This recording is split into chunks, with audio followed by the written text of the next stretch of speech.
할렐루야. 사랑하는 성도 여러분, 반갑습니다. 오늘 8월 27일 금요일입니다. 우리가 성경 필사한 지 벌써 27일 됐습니다. 자, 우리 먼저 사도신경으로 신앙 고백 드리겠습니다.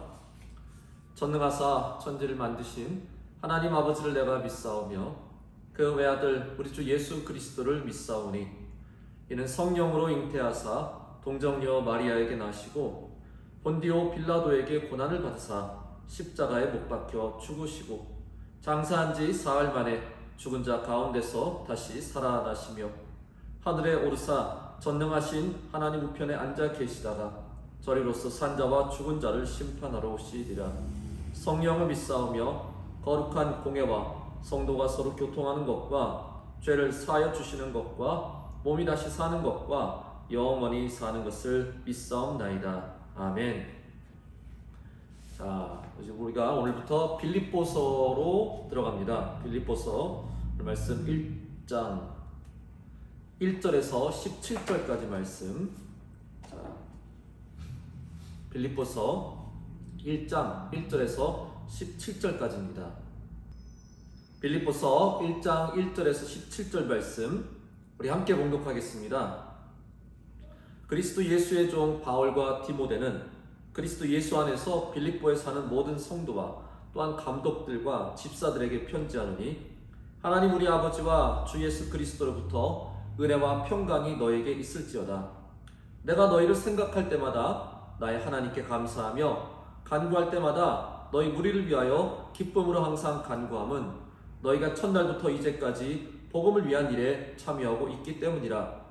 너희 안에서 착한 일을 시작하신 이가 그리스도 예수의 날까지 이루실 줄을 우리는 확신하노라. 내가 너희 무리를 위하여 이와 같이 생각하는 것이 마땅하니 이는 너희가 내 마음에 있음이며 나의 매임과 복음을 변명함과 확정함에 너희가 다 나와 함께 은혜에 참여한 자가 됨이라. 내가 예수 그리스도의 심장으로 너희 무리를 얼마나 사모하는지 하나님이 내 증인이시니라. 내가 기도하노라. 너희 사랑을 지식과 모든 총명으로 점점 더 풍성하게 하사 너희로 지극히 선한 것을 분별하며 또 진실하여 허물 없이 그리스도의 날까지 이르고 예수 그리스도로 말미암아 의의 열매가 가득하여 하나님의 영광과 찬송이 되기를 원하노라. 형제들아, 내가 당한 일이 도리어 복음 전파의 진전이 된 줄을 너희가 알기를 원하노라. 이러므로 나의 매임이 그리스도 안에서 모든 시비대안과 그 밖의 모든 사람에게 나타났으니 형제 중 다수가 나의 매임으로 말미암아 주 안에서 신뢰함으로 값없이 하나님의 말씀을 더욱 담대히 전하게 되었느니라. 어떤 이들은 투기와 분쟁으로 어떤 이들은 착한 뜻으로 그리스도를 전파하나니 이들은 내가 복음을 변증하기 위하여 세우심을 받은 줄 알고 사랑으로 하나 그들은 나의 매임에 괴로움을 더하게 할 줄로 생각하여 순수하지 못하게 다툼으로 그리스도를 전파하느니라. 아멘. 먼저 기도하겠습니다. 하나님 아버지 감사합니다. 오늘도 하나님의 은혜의 말씀을 함께 나누고 묵상하고 필사할 이 시간 하나님께서 우리 마음에 더 은혜를 베풀어 주셔서 오늘 이 말씀 마음에 꼭 새기며 은혜 받으며 또 힘을 얻고 삶의 큰 소망으로 오늘도 살게 도와 주시옵소서. 예수님의 이름으로 기도 올리옵나이다. 아멘. 자, 오늘은 빌립보 성도들을 위한 간구라는 제목으로 함께 말씀 나누겠습니다. 빌립보서 저도 개인적으로 상당히 참 좋아하는 말씀입니다. 먼저 여러분 빌립보서 개론을 먼저 좀 잘 읽어보시고 그래서 빌립보서가 어떻게 쓰였나, 왜 쓰였나 이런 걸 먼저 좀 잘 숙지를 하신 다음에 그 다음에 빌립보서를 읽으시면 훨씬 더 잘 이해가 되시고 도움이 될 것 같습니다. 빌립보서의 특징이 뭡니까? 가장 큰 특징은 기쁨이 참 많다는 거예요. 기쁨이란 단어가 정말 많이 나오고 있습니다. 여러분, 이 서신은 옥중 서신이에요. 바울이 감옥에 갇혀 있을 때 쓴 편지였습니다. 감옥에 갇혔으면 뭐가 그렇게 기뻐할 일이 있을까요? 그런데도 사도 바울은 자신도 기쁘지만 빌립보서 교회요, 여러분 정말 기뻐하고 기뻐하십시오 라고 권면하고 있습니다. 어려울 때 더욱 우리는 기뻐해야 됩니다. 기쁨으로 우리가 이 고난을 이겨내야 됩니다. 이 빌립보서를 묵상하실 때 여러분 삶에 다시 기쁨이 회복될 수 있기를, 더욱 넘치는 은혜가 있기를 간절히 소망합니다. 빌립보 교회는 바울이 여러 교회들이 많지만 특별히 애정을 갖고 있는 교회였습니다. 그래서 다른 교회에서는 후원을 안 받았지만요, 빌립보 교회 후원은 기쁘게 받았어요. 바울이 옥에 갇혔다는 소식을 듣고 빌립보 교회에서도 가만히 있지 않고 에바브로디도라는 사역자를 바울에게 보내서 그에게 필요한 것과 재정 후원을 했습니다. 바울이 그것을 받고 얼마나 기쁘고 감사했겠어요. 바울은 감사의 마음을 담아서 이 편지를 썼습니다. 그리고 빌립보 교회를 정말 애정하는 마음, 시작부터 그가 고백하고 있죠. 6절에 보시면 너희 안에서 착한 일을 시작하신 이가 그리스도 예수의 날까지 이루실 줄을 우리는 확신하노라. 착한 일을 시작하셨다.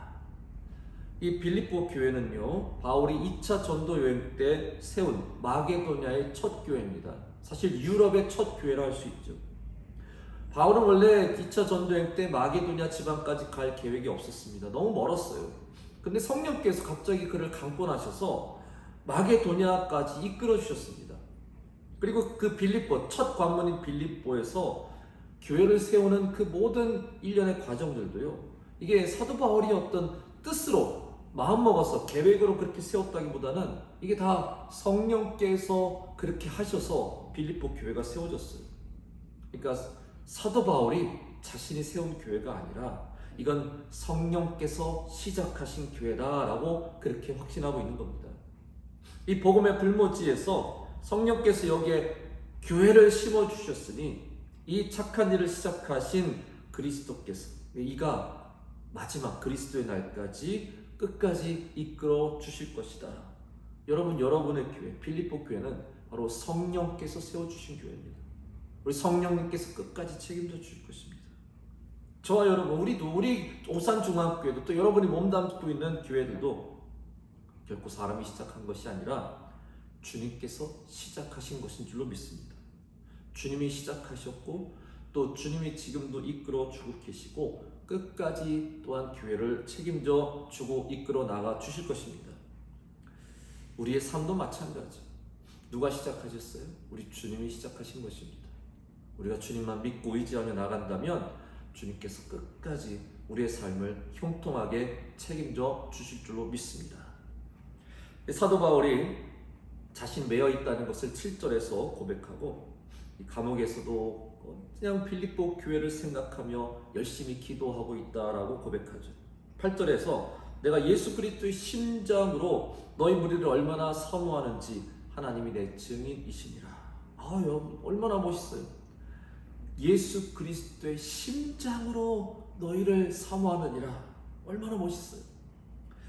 예수 그리스도의 심장, 이게 도대체 무슨 뜻일까요? 주님의 심장, 주님의 마음에 오직 사랑뿐입니다.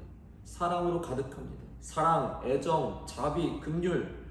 우리 주님이 우리를 얼마나 사랑하시는지 자신의 목숨도 다 내어주실 정도로 그렇게 자기 심장이라 떼어서 우리에게 주실 만큼 그렇게 우리를 사랑하셨어요. 그런 진심 어린 사랑, 우리도 서로 그렇게 사랑해야 될 줄로 믿습니다. 우리도요, 예수님의 심장, 예수님의 마음을 가져야 합니다. 정말 진심으로 내가 하나님을 사랑하고 또 이웃을, 우리 성도들 정말 내가 진심으로 사랑한다라고 그런 마음 고백할 수 있기를, 우리도 서로 예수 그리스도의 심장으로 당신을 사랑합니다, 이렇게 서로 고백하면 참 좋겠습니다. 오늘도 여러분 가족끼리라도 예수 그리스도의 심장으로 당신을 사랑합니다, 이렇게 좀 고백해 보시기 바랍니다. 또 이 시간 우리가 예수 그리스도의 심장, 진심으로 우리가 하나님께 기도하시고 또 큰 은혜 받으시기를 바라겠습니다. 9절부터는 바울이 이런 기도 제목을 했다라고 하는데, 보시죠. 너의 사랑을 지식과 모든 총명으로 점점 더 풍성하게 하사 너희로 지극히 선한 것을 분별하며 또 진실하여 허물 없이 그리스도의 날까지 이르고. 여기서 사랑을 지식과 모든 총명으로 풍성하게, 그렇게 해서 선한 것을 잘 분별할 수 있기를. 우리가 사랑이라는 것도요, 우리가 지혜와 통찰, 총명으로 우리가 사랑도 잘할 수 있어야 돼요. 어리석은 사랑을 하면 안 됩니다. 지나치게 감성적인 또 사랑을 하면 안 됩니다. 뭐 사랑한다고 그냥 모든 걸 다 받아들이고 모든 걸 다 포용하고 이렇게 어리석은 사랑을 하면 안 돼요. 지혜롭고 분별력 있는 사랑을 할 수 있어야 됩니다. 이 악한 시대에 말이죠. 우리가 온전한 사랑을 한다는 것 사실 쉽지 않습니다. 사랑이 잘못하면 변질될 수 있습니다. 사랑이 잘못하면 이용당할 수 있습니다. 우리 항상 하나님의 말씀과 또 기도를 통해 좋은 영적 분별력을 얻어서 우리가 정말 이 악한 시대에도 참 지혜롭고 또 온전한 하나님이 기뻐하시는 사랑을 우리가 서로 나눌 수 있어야 할 것입니다. 내가 오늘도 참 지혜롭게 사랑을 잘할 수 있게 하나님 도와주십시오. 이렇게 기도하시고요. 또 진실하고 허물없게 해달라고 또 기도했습니다. 우리는 사실 날마다 어떤 기도 제목을 해야 돼요? 오늘도 내가 허물없기를, 흠없기를 우리는 항상 기도해야 됩니다. 사람이 실수할 때도 있고 또 잘못할 때도 있지만 그래도 우리 그리스도인들은 되도록이면 우리는 실수하지 말아야 돼요. 흠 잡히는 일 없어야 돼요. 누군가를 실족하게 하는 일 있으면 안 됩니다. 정말 우리는 참 그리스도인다운 모범적인 삶을 살아야 됩니다. 그래서 항상 기도해야 돼요. 제가 오늘도 정말 실수하지 않게 하나님 도와주세요. 누구한테 흠 잡히지 않게, 누구 마음을 실족하지 않게 도와주세요. 그래서 오늘도 그리스도인다운 선한 영향력을 끼치는 그런 삶이 되게 해달라고 또한 기도하고 응답받으시기 바랍니다. 또 어떤 말씀이 있죠? 11절에 예수 그리스도로 말미암아 의의 열매가 가득하여 하나님의 영광과 찬송이 되기를 원하노라. 그래 우리도 기도할 때 항상 나의 삶의 모든 부분이 의의 열매를 맺어 하나님께 영광 돌리길 원합니다. 좋은 열매를 맺게 해달라고, 하나님의 영광을 드러내는 삶이 되게 해달라고 그렇게 항상 기도하시기 바랍니다. 사도 바울은 자신이 이렇게 감옥에 있으면서도 절대로 여기서 낙심하지 않고 오히려 이 감옥에서도요 어떻게든 기회를 얻어서 열심히 복음을 전했다라고 고백하고 있어요. 그쵸? 우리도 때를 얻든지 못 얻든지 항상 말씀을 전해야 된다라고 합니다. 우리는 사랑으로, 또한 섬김으로, 또 성실함으로, 또 진실함으로 그런 삶의 모습으로 우리는 항상 그리스도를, 복음을 증거해야 합니다. 참 이 바울이 감옥 안에서 어떻게 사람들에게 복음을 증거했겠어요? 그냥 말로만 예수 믿으십시오, 예수 믿으십시오, 예수 믿으시면 좋습니다, 행복합니다. 그런다고 그 사람들이 그렇게 듣겠습니까? 어떻게 했겠어요? 정말 열심히 성실하게 섬기고 또 겸손하고 항상 모든 일에 솔선수범하고 그렇게 자신이 적극적인 그런 좋은 모범을 보임으로써 감옥의 안에 있는 사람들도 사도 바울이 보통 사람이 아니구나 라는 것, 그의 삶의 모습을 통해서 저 사람이 말하는 것을 내가 좀 들어야겠구나, 그렇게 복음이 시작되지 않았겠어요? 여기 보니까 그를 감시하던 시위대 군인들도 전도당했어요. 사도 바울한테 전도당해서 그들이 믿게 되고 또 그들이 밖에 나가서 또 가족들, 또 친척들, 친지들에게도 복음을 전하여서 그래서 사도 바울은 내가 여기 이렇게 매여 있는 것이 오히려 복음의 큰 진전이 되었다, 그렇게도 고백을 하고 있습니다. 그런데 어떤 성도들인지 아니면 다른 사역자들인지 바울이 체포당한 것을 부정적으로 바라보았고, 그래서 사도 바울은 복음을 전하다가, 오직 복음을 전하다가 감옥에 갇힌 건데 어떤 이들은 바울이 뭔가 범죄를 행하여서 그래서 붙잡혀서 감옥에 간 거라, 아마 그렇게 얘기하는 사람들도 있었을 것 같아요. 그 당시 안타깝게도 바울을 시기하고 질투하는 그런 사역자들도 꽤 있었습니다. 여럿이 있었어요. 그래서 그들은 바울의 매임을 오히려 기회로 여겼어요. 그래서 바울을 비난하고 흠내려고 했습니다. 사도 바울은 그런 얘기 다 들리죠. 그래서 안타깝다, 17절에 나의 매임에 괴로움을 더하게 한다라고 하지만, 그러나 이렇게 함으로써도 그들이 여전히 예수 그리스도를 전파한다, 그들이 여전히 열심히 또 교회 또 사명을 갖고 일하고 복음을 전파한다면 나는 내가 그렇게 욕먹어도, 내가 그렇게 억울한 일을 당해도 나는 상관없습니다 라고 그렇게 고백을 하고 있죠.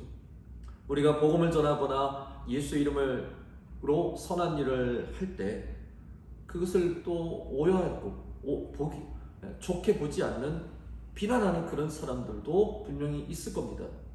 아니, 난 좋은 일 하는데 왜 내가 이렇게 안 좋은 그런 소문에 휩싸여야 되지? 내가 왜 이렇게 억울한 일을 당해야 되지? 성경에서도 이렇게 말씀하죠. 갈라디아서 6장 9절에 우리가 선을 행하되 낙심하지 말지니 포기하지 아니하면 때가 이름에 거두리라.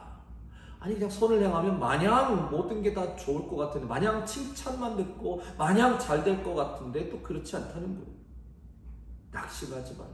누가 혹시라도 당신을 비난해도, 비판해도, 억울한 일 당해도 낙심하지 말고 끝까지 선을 행하십시오. 자, 오늘 말씀 좀 길죠? 여러분 필사 잘 하시고요. 또 말씀을 이제 정리하겠습니다. 사도 바울은 감옥에 갇혀 있는 상황에서도 낙심하지 않고 거기서도 복음을 전했습니다. 저와 여러분도 지혜와 명철을 달라고 기도하시기 바랍니다. 그리고 그 위에 사랑의 마음을, 예수 그리스도의 심장을 달라고 또 기도하셔서 내가 정말 진심으로 하나님을 사랑한다고 고백하고, 진심으로 내가 이웃을 사랑한다라고 고백할 수 있길 바라고, 그 진심이 많은 사람들에게 정말 통하여서 예수 그리스도를 증거할 수 있기를, 여러분 오늘도 선한 영향력을 잘 그렇게 또 행사하는 여러분 참된 그리스도인들이 다 되시기를 주님의 이름으로 간절히 축원합니다. 자, 기도하겠습니다. 하나님의 말씀을 함께 나누었습니다. 이제 또 묵상하고 필사할 때 주님 우리에게도 그리스도의 심장을 주셔서 그 뜨거운 사랑으로 우리가 정말 많은 사람들을 사랑할 수 있게 도와주시옵소서. 지혜와 명철을 우리에게 도와주셔서 분별력 있는 올바른 사랑을 할 수 있도록 도와주시옵소서. 예수님의 이름으로 기도 올리옵나이다. 아멘.